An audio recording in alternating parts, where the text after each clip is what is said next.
Hi everyone, কেমন আছো তোমরা সবাই? আজকে আমি তোমাদের সঙ্গে শেয়ার করে নেবো চটজলদি একটা ডিমের রেসিপি। এখানে প্রথমে ডিমগুলোকে ভালো করে সিদ্ধ করে নিতে হবে।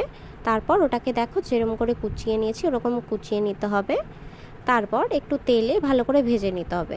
আর এখানে ডিমের ঝোলটার জন্য আমার লাগছে হচ্ছে পেঁয়াজ কুচি, আদা কুচি, রসুন কুচি, লঙ্কা কুচি আর টমেটো কুচি।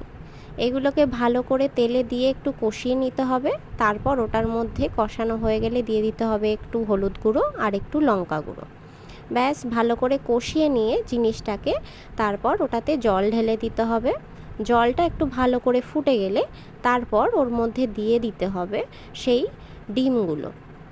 ডিমটা দিয়ে ভালো করে ফুটিয়ে নিয়ে কিছুক্ষণ ফুটিয়ে নেওয়ার পরে নামিয়ে নিলেই রেডি ডিমের রেসিপি। করে খেয়ে জানিও।